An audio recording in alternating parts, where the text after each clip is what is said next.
Quero convidá-los a abrir a Bíblia no Evangelho, segundo escreveu João, capítulo 4. Vamos ler versos 1, 2, 3 e 4. João, capítulo 4, versos 1 a 4. Nos diz assim a palavra do Senhor. Eu vou estar lendo aqui na revista e atualizada. Vocês estão vendo uma versão um pouquinho diferente, mas nada que mude o texto. Quando, pois, o Senhor veio a saber que os fariseus tinham ouvido dizer que ele, Jesus, fazia e batizava mais discípulos que João, o João Batista, se bem que Jesus mesmo não batizava, e sim os seus discípulos, deixou a Judéia, retirando-se outra vez para a Galiléia. E era-lhe necessário atravessar a província de Samaria. Vamos orar novamente. Obrigado, Deus, pela tua palavra lida e que o teu Santo Espírito edifique os nossos corações segundo o teu querer, em nome de Jesus Cristo. Amém. Amém. Irmãos, o capítulo 4 de João é um capítulo que a gente levaria 3, 4 horas para estar estudando. E embora leiamos aqui, temos lido os 4 primeiros versículos, eu vou trabalhar até o versículo 42 com a igreja, pois ele de fato vai falar ao nosso coração. Rapidamente, para os irmãos entenderem o contexto desse versículo, Jesus estava no seu primeiro ano de ministério, e ele estava na Judéia, em Jerusalém, para a festa da Páscoa. Isso o próprio João registra, capítulo 2, verso 13. A Galiléia, onde Jesus passou a maior parte do seu ministério, e era uma cidade muito marcada por coisas importantes, tais como os primeiros discípulos. Foi em Caná da Galiléia que Jesus fez o primeiro milagre. A primeira grande, maravilhosa pesca foi no mar da Galiléia. Enfim, Galiléia era um ponto muito importante no ministério de Jesus Cristo. E da Galiléia para Jerusalém ou para a Judéia, existiam basicamente 2 rotas. Uma mais extensa, que era pelo Vale do Jordão, onde normalmente os judeus caminhavam. Cerca de 150 quilômetros aproximadamente, sendo 5, 6 dias de caminhada. Um outro mais curto, passando por Samaria, que levava aí 5, 6 dias de caminhada, mais ou menos, algo em torno de 130 quilômetros. E por que esse trajeto e por que o registro de João que era necessário passar por Samaria? Bom, o versículo 9 do próprio texto nos dá uma informação, e o próprio João diz isso. Numa conversa com uma mulher samaritana, ele diz, porque os judeus não se dão com os samaritanos. E por que isso acontecia? Bom, isso é uma história antiga, mais de 700 anos. Israel dividiu em 2 reinos, reino do sul, reino do norte, e esses reinos, o reino do norte, composto aí por 2 tribos, a tribo de Judá e de, Benjamim, exatamente. Era um dos judeus mais voltados para a palavra de Deus. E por que eles não se davam com os samaritanos? Porque lá no ano 722 a.C., quando os assírios tomaram o reinado de Israel do norte, muitos outros povos, que eram também dominados pelos assírios, contaminaram aquela região por outras religiões, por outros deuses e por outros costumes. E os judeus do Reino do Norte ficaram assim, do Reino do Sul, ficaram extremamente chocados com isso e romperam uma relação e tornaram os samaritanos, capital lá do Reino do Norte, como pessoas impuras. E por causa disso, desde então, eles não quiseram mais ter contato com os samaritanos. Bom, e o que isso tem a ver com a gente aqui? Vejam que o versículo 4, ele diz, João diz, era-lhe necessário atravessar a província de Samaria. Bom, e depois desse versículo, e parece que fica até meio perdido no texto como um todo, mas na realidade ele não dá uma explicação do porquê esse registro. Era-lhe necessário passar pela província de Samaria. Mas na realidade é porque esse versículo é uma explicação. E eu explico. João, como um judeu do Reino do Sul, que não tinha os samaritanos como alguém dignos da graça de Deus, não passava por Samaria, fazia questão de andar 2, 3 dias a mais para não passar entre os samaritanos nessa rota da Judéia para a Galiléia, por causa dos samaritanos. Então, esse João, que apesar do discípulo amado, de ser alguém que amava Jesus, ele fazia questão de não ter contato, bem como os demais discípulos, com os samaritanos. Portanto, esse versículo é uma explicação dele aos seus leitores. Era necessário, era-lhe, somente para Jesus, a necessidade de passar por Samaria. Por mim ou pelos demais discípulos, nós não teríamos passado, teríamos dado a volta, andado 2, 3 dias a mais. No entanto, ele registra que era-lhe somente para Jesus a necessidade de passar por Samaria. E isso talvez possa soar um pouco estranho, mas não é, porquanto João, como um judeu que repugnava de fato os samaritanos, não queria estar ali, mas foi porque era discípulo de Jesus. E Jesus resolve voltar para a Galiléia por esse caminho, embora tenha vindo pelo Vale do Jordão. Muito bem, até o verso 42, nós temos o seguinte, verso 6 até o verso 27, Jesus tem uma conversa com uma mulher samaritana. Ele, cansado, por volta do meio-dia, chega ali a um poço e começa e abre um diálogo com aquela mulher através da sua própria rotina. Ela foi com o seu cântaro pegar água naquele poço. E Jesus diz, então dá-me de beber. E ela fala, mas como é que você pode me pedir água, sendo você um judeu e eu uma samaritana? Como é que você me pede água? E aí Jesus começa então a trabalhar com ela a boa nova do Evangelho e de quem ele era, e se apresenta a ela como aquele que era a água viva. E ele diz, olha, quem te pede água, se você pedisse, eu te daria água, e que esta água lhe tornaria uma fonte a jorrar para a vida eterna. Enfim, ela parece não levar muito a sério, e diz para Jesus assim, olha, se essa água é tão boa, versos 15, ela diz assim, dá-me então dessa água, mas não é porque ela é uma fonte de água viva, mas para que eu não precise mais estar tomando o tempo e trabalho para vir ao poço e buscar essa água. Então me dá essa água. Mas não entendeu da mensagem que Jesus para ela passava.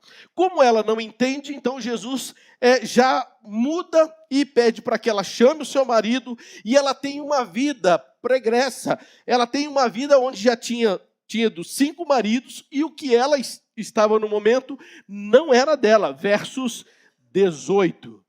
E quando Jesus expõe essa situação, então ela já muda todo o roteiro, entende que não está falando como mais um judeu, mas com um profeta, verso 19. Daí por diante, Jesus trabalha com ela a respeito da questão de adoração, e a gente vai trabalhar isso aqui um pouquinho mais para frente, e a seguir, os discípulos que tinham ido buscar alimento na cidade voltam, vem Jesus conversando com aquela mulher, e nessa conversa ninguém se prontifica a perguntar, Senhor, por que o Senhor está conversando com a mulher e samaritana ainda? Mas observam o que Jesus está fazendo. E embora tudo isso, Jesus passa a ensinar aos seus discípulos, e isso vai a partir do verso 31 até o verso 38, a respeito da sua missão, do que ele estava fazendo com os próprios discípulos, que era ensinar a eles que a salvação, ela vem dos judeus, mas não era exclusiva dos judeus, era para o mundo todo. Então, a partir do verso 39 e até o 42, nós vemos o João explicando a conversão dos samaritanos após um encontro com Jesus. Diante disso, e de forma muito sucinta e muito resumida, eu quero trazer algumas informações para nossa aplicação de vida. Em primeiro lugar, nós vemos que essa rota de Jesus de volta para a Galileia, nós aprendemos com Jesus que é Jesus que sempre se move em nossa direção. O fato dele ter passado por Samaria. Esta rota, João registra que Jesus faz, a princípio, motivado pelos fariseus, versículo 1, né, que passaram a seguir e a perseguir Jesus. Ele sai e resolve voltar para a Galileia, mas agora passando por Samaria. E esse verso 4, que nos informa que é de fato uma explicação de João aos seus leitores, era necessário passar por Samaria, não só por causa da mulher samaritana, não só por causa dos samaritanos, mas por causa do movimento que Deus sempre fez a nosso favor. Olha, desde lá do Éden, era Deus quem vinha na viração do dia conversar com Adão e Eva. Foi Deus que nos mandou Jesus Cristo, por amor a nós, para nos salvar. Porque nós mesmos, pelo nosso próprio entendimento, não nos direcionamos para Deus. A gente quer viver a nossa vida, a gente quer viver os nossos compromissos, a gente quer viver os nossos sonhos, a gente quer resolver os nossos problemas, a gente quer fazer as coisas que nos satisfazem hoje, aqui e agora. E se não fosse pelo mover do Espírito Santo, se não fosse pelo mover e pelo querer de Deus, nem eu, nem você, não nos moveríamos diante de Deus ou para Deus. E por isso é sempre Deus que se move em nossa direção. E quando Jesus resolve passar por Samaria, quebrando toda aquela tradição judaica, ele quebra e ensina uma informação aos judeus e aos seus discípulos, que ele está movendo na direção daqueles que precisam ser salvos.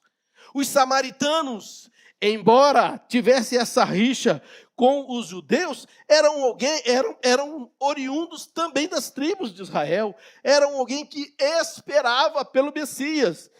Na conversa de Jesus com a mulher, verso 25, diz assim: eu sei, a mulher dizendo para Jesus, que há de vir o Messias, chamado Cristo, e quando ele vier, nos anunciará todas as coisas. Ou seja, os samaritanos esperavam pelo Cristo ansiosamente, mas eram boicotados pelos judeus. Portanto, meus irmãos, este movimento que Jesus faz na direção dos samaritanos, e Jesus ensina aos seus discípulos que, verso 22, Jesus diz àquela mulher: vós adorais o que não conheceis, nós adoramos o que conhecemos, porque a salvação vem dos judeus. Jesus era judeu, mas não era exclusivo dos judeus. Portanto, Jesus ensina aos seus discípulos, nesta hora aqui, que o movimento, a ação, a iniciativa de vir até nós é sempre de Deus e foi sempre de Deus. E era isso que ele estava fazendo em direção aos samaritanos. Era Jesus, a ação de Deus a favor dos samaritanos. Em segundo lugar, nós aprendemos que nesta caminhada de volta para Jerusalém, Jesus ensina que ele nos conhece, tanto externamente como espiritualmente ou intimamente. Olha, nos versos 5 a 26, João registra esse diálogo com a mulher. E Jesus, nesse diálogo, expõe a ela e a confronta diante da sua própria vida, que não era uma vida muito regular. Nós vemos no verso 25 do capítulo 4 o seguinte: ela falando que esperava o Cristo, e Jesus diz a ela que ele é a espera dos samaritanos. Verso 26. Disse-lhe Jesus: eu o sou, eu que falo contigo, o Cristo pelos samaritanos esperados.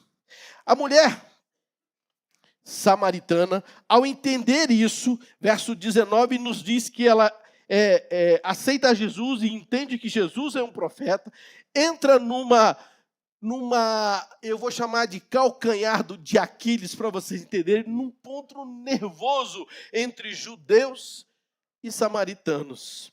O que acontece? Ela fala, olha, verso 20, nossos pais adoravam nesse monte, entretanto vós dizei que em Jerusalém é o lugar de adorar. Olha, já uma outra conversa, porque os samaritanos, Samaria ficava ao pé do monte Gerizim, que quando eles entram na terra prometida, em Canaã, a ordem de Deus que Moisés passa para o povo é, olha, quando vocês tiverem que ouvir o pronunciamento das bênçãos de Deus, o povo vai se dirigir para o monte Gerizim e as bênçãos serão promulgadas. Mas quando o povo não agir segundo a vontade de Deus, o monte, ao contrário, ali ao lado do Gerizim, era o chamado Monte Ebal. E o povo tinha que se dirigir para lá e ouvir o juízo de Deus, maldição da parte de Deus ao povo. Então, os judeus, em contraponto à construção do Templo de Jerusalém por Salomão, eles criam e constroem um templo no Monte Gerizim e passam a adorar a Deus no Monte Gerizim, e esta adoração não é repreendida por Deus. Mas, no entanto, quando ela toca nesse assunto, que judeus só adoram em Jerusalém, e nós, nossos pais, adoramos no Monte Gerizim. Aí Jesus faz algo, ensina a ela e a nós, algo extremamente maravilhoso, quanto ao local de adoração.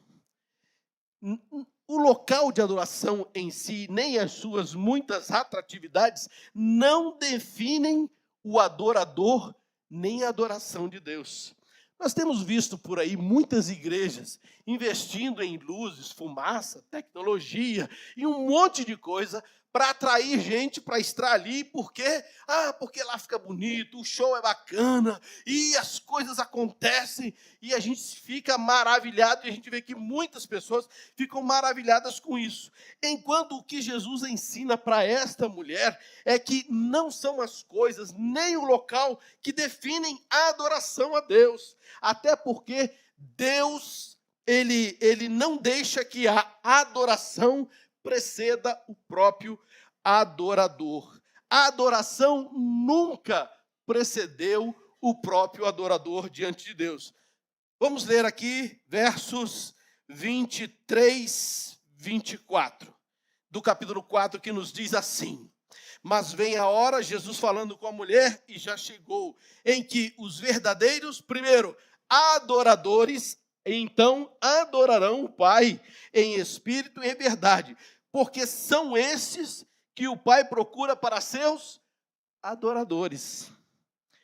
Verso 24, Deus é espírito, e importa que os seus adoradores, e depois então, adorem em espírito e em verdade. A adoração é muito importante para Deus, mas não é mais importante do que nós, os seus adoradores. Quem mais, além do próprio Deus, do Senhor Jesus, pode sondar o nosso coração? Quem mais, além do próprio Deus, pode conhecer as nossas intenções? Quem mais, além do próprio Deus, pode validar a nossa adoração? Davi, no Salmo 139, ele diz: para onde eu vou fugir do teu espírito? Se eu subo aos céus, lá estás. Se eu desço na mais profunda, mais nas maiores profundezas, lá também estás. Não tem como fugir do Espírito de Deus. Nós conseguimos até esconder alguma coisa ou disfarçar alguma coisa um dos outros, mas nunca do Senhor Jesus Cristo. Portanto, meus queridos irmãos, nesta caminhada de volta para a Galileia, Jesus, ao tratar com a mulher samaritana, não só pelo que ela vive externamente, mas pelo que ela conhece espiritualmente, trata a sua vida dizendo: eu conheço você. Assim como ele fala conosco. Jesus nos conhece pelo que fazemos externamente, pelo que fazemos ocultamente, falando ou deixando de falar, fazendo ou deixando de fazer. E em terceiro lugar, de volta para a Galileia, aprendemos com Jesus que ele quer fazer de nós o seu próprio movimento a favor de outros. E nós aprendemos isso nesse momento em que os samaritanos encontram-se com Jesus, a princípio e de primeiro momento, através do testemunho daquela mulher.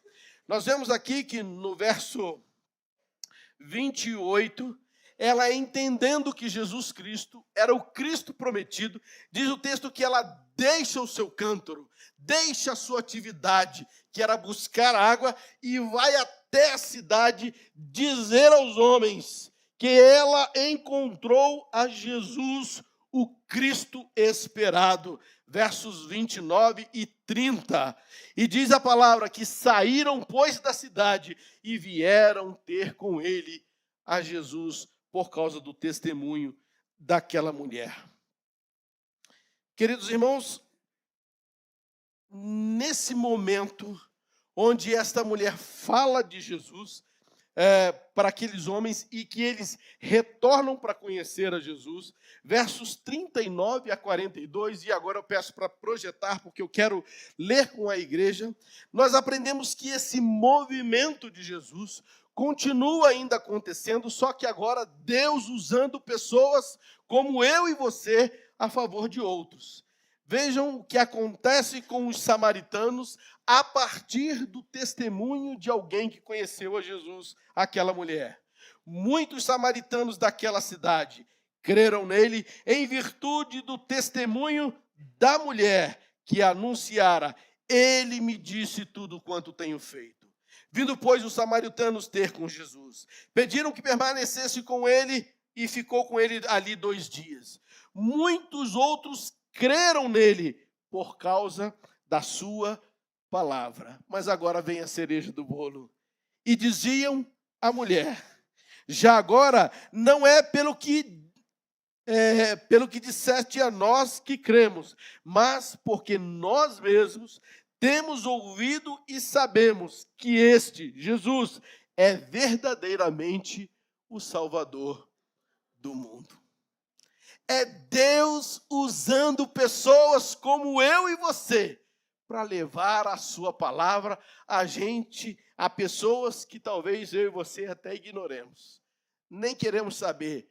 E tem gente que a gente, se puder, manda para o inferno. Não é verdade? Porque não gostamos, porque não aceitamos a sua conduta de vida. Meus irmãos, embora a rixa, embora o desprezo dos judeus pelos samaritanos, a salvação através do sacrifício de Jesus, o Messias prometido, não se limitava a um povo, a uma nação, mas também se estendia a todo o mundo. João 3,16 ele registra: porque Deus amou o mundo de tal maneira que deu o seu Filho unigênito, para que todo aquele que nele crê não pereça, mas glória. Vejam que não está limitada a uma nação, a um povo, mas ao mundo todo. Vejam que a ação, mais uma vez, é de Deus a nosso favor.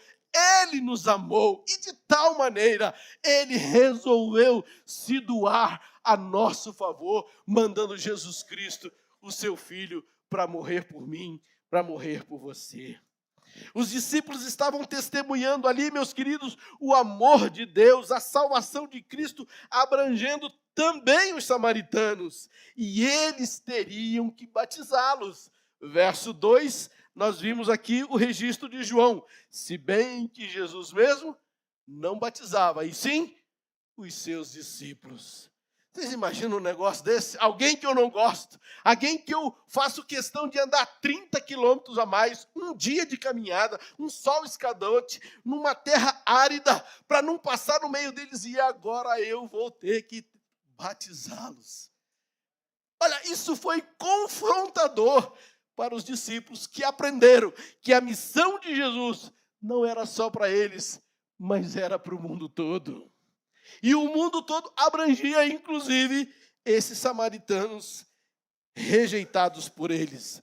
Nos versos 30 até o 38, Jesus faz um comparativo de uma seara, de uma grande colheita, e que os discípulos seriam os coletores, né? Aqueles que ceifariam algo que eles nem plantaram. Verso 38.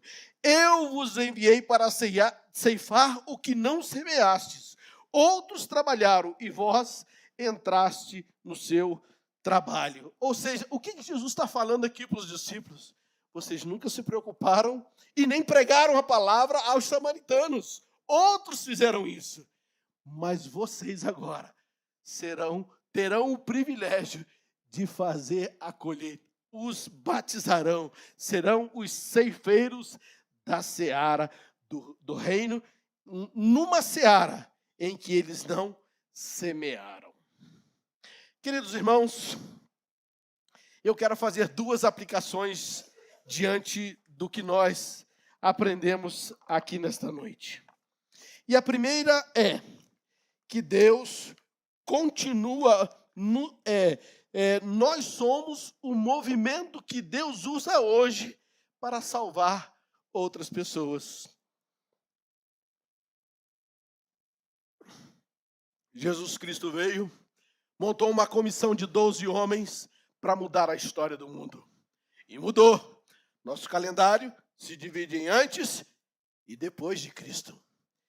E esta mudança e este movimento continua a se mover em nossa direção, na direção do pecador, Jesus usando meios, caminhos para buscar o pecador e trazê-lo à salvação.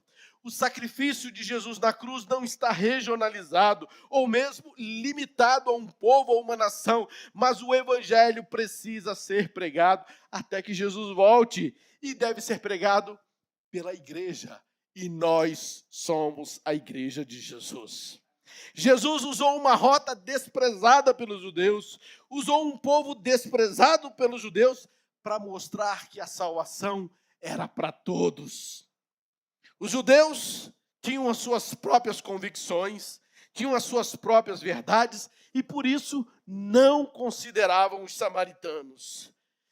E quantas pessoas nós conhecemos que se privam do convívio da igreja, que se privam do viver em Cristo com os irmãos por causa dos próprios irmãos, de pessoas que elas não concordam de ser assim ou de ser assado e deixam o convívio da igreja para viverem a sua vida unitária.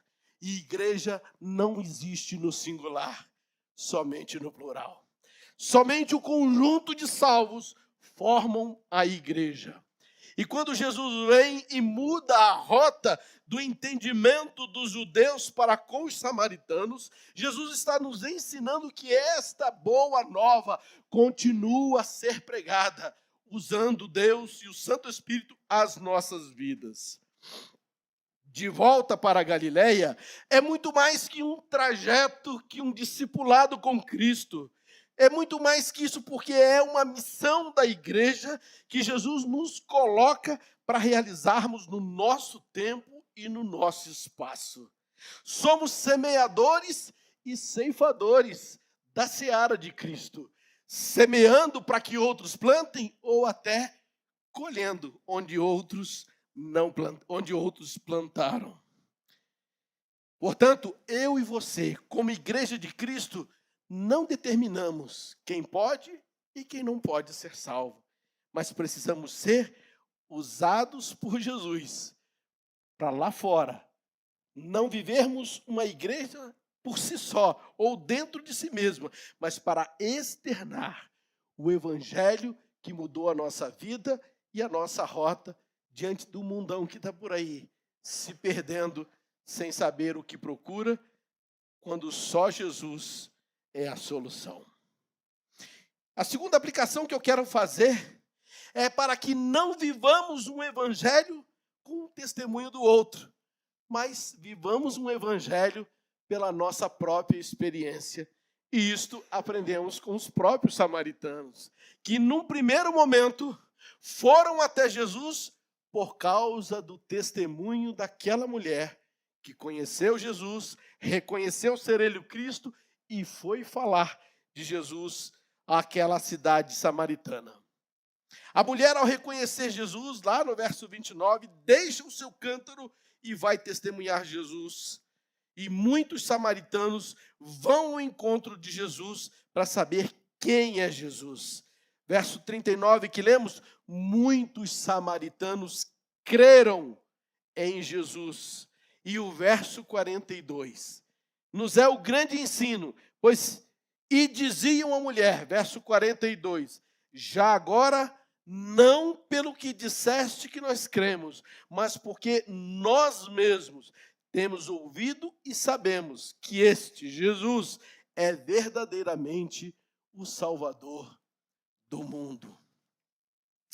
Daqui para frente, irmã Marilsa, a senhora não vai testemunhar mais pelo que só aprendeu só da Marilsa, só com o pastor, ou só pelo convívio da igreja, mas pela experiência pessoal que a irmã está tendo ao professar Jesus como Senhor da sua vida.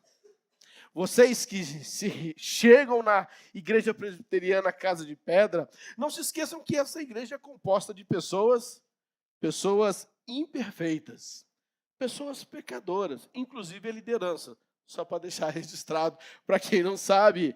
Né? Vocês que estão chegando e somam conosco a missão de pregar o Evangelho de Jesus, para cumprirmos a missão que ele entregou para a igreja.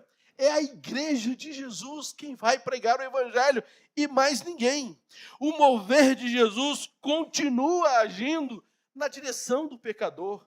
E agora Deus usando pessoas como eu e como você, para salvar outras pessoas como eu e como você. O mover de Jesus na direção do pecador continua, usando nossas vidas, assim como a dos outros, para semear aonde nós, para colher aonde nós, quem sabe, sequer semeamos, ou mesmo para semear, e ainda que não colhamos, mas para que a geração futura possa colher aquilo que estamos vivendo e pregando. A igreja Casa de Pedra quer acolher, evangelizar, ensinar e servir a você, para que você possa acolher, evangelizar, ensinar e servir a outros. Esta é a missão da igreja de Jesus Cristo. Atos capítulo 1, verso 8. E nós vamos entender bem agora o porquê de Samaria.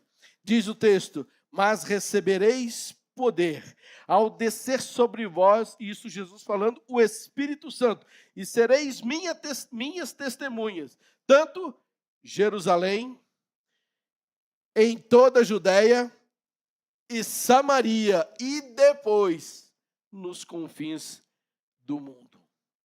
Meu querido, meus queridos, meus irmãos que hoje chegam, que já estão aqui, você que nos acompanha pela internet, essa é a nossa missão, de pregar o Evangelho de Jesus do jeito que nós somos. É Jesus quem nos capacita e nos usa. É Ele quem determina quem será salvo e quem não será salvo. É Ele é o dono da salvação. Ele se entregou por mim, se entregou por você e de muitos que precisam ouvir para conhecer a Jesus. E como isso vai ser feito? Esse movimento Jesus está fazendo através da minha vida e da sua vida.